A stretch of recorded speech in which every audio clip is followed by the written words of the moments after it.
एक ऐसा चोर जिसने कई राज्यों की पुलिस के नाक में दम कर रखा था। ये चोर इतना शातिर था कि 5 स्टार और 7 स्टार होटलों को अपना निशाना बनाता था और शातिराना अंदाज से चोरी की वारदात को अंजाम देकर रफू चक्कर हो जाता था। हाल ही में इस चोर को हरियाणा की करनाल पुलिस ने गिरफ्तार किया है। रायपुर छत्तीसगढ़ से उसको अरेस्ट किया और फिर उससे जो ऑलमोस्ट 150 ग्राम का जो गोल्ड है वो रिकवर हुआ है और उसने ये कबूला है कि उसको 24 वारदातों में पहले इन्वॉल्व रहा है।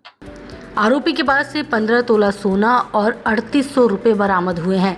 ये उसने हाल ही में करनाल के 5 स्टार होटल नूर महल से चोरी कर रखे थे। आरोपी जयेश रावजी सेजपाल गुजरात का रहने वाला है। वो ऑनलाइन मैच में सट्टा लगाने और अय्याशी करने का शौकीन है। जयेश देश भर में अब तक 24 से ज़्यादा वारदातों को अंजाम दे चुका है। अय्याशी करने का शौक था उसे, सट्टा, ऑनलाइन जुआ ये सब खुलने का। गुजरात का बेसिकली वलसाड जिले का रहने वाला है। इसका नाम जयेश रावजी है।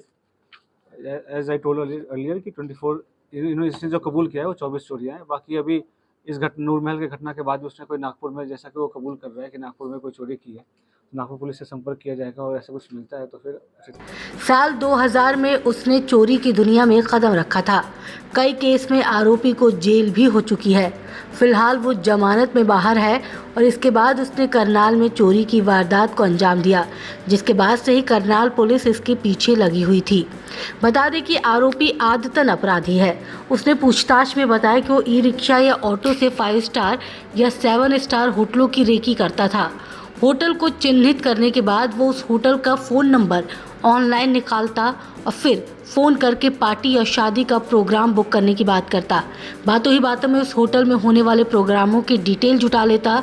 इसके बाद वो उस होटल की व्यवस्था और डेकोरेशन देखने के बहाने होटल में आकर अच्छी तरह से समझ लेता था। उस होटल में होने वाले प्रोग्राम के दौरान आरोपी महिलाओं के ठहरने वाले कमरों की रेकी करता। जब महिलाएं अपने कमरों में ताला लगाकर प्रोग्राम में चली जाती तो होटल से इंटरकॉम के जरिए रिसेप्शन पर कॉल करता। कहता कि ये कमरा नंबर मेरी पत्नी का है और कमरे की चाबी गलती से कमरे के अंदर ही रह गई है। इस कमरे का ताला खोल दो, सामान निकालना है। जब होटल वाले उससे उसकी पत्नी का नाम पूछते और नाम गलत मिलता है तो होटल वाले कहते कि ये कमरा तो इस महिला का है ही नहीं, दूसरी महिला के नाम पर है। आरोपी कहता कि मैं अपनी पत्नी से पता करता हूं कि कमरा नंबर कौन सा है। फिर आरोपी कुछ समय बाद इंटरकॉम से होटल के रिसेप्शन पर दोबारा फोन करता था। इस बार वो रिसेप्शन वालों द्वारा बताए गए महिला के नाम को दोहराता और फिर कहता कि ये मेरी पत्नी का कमरा है और ताले की चाबी कमरे के अंदर ही रह गई है।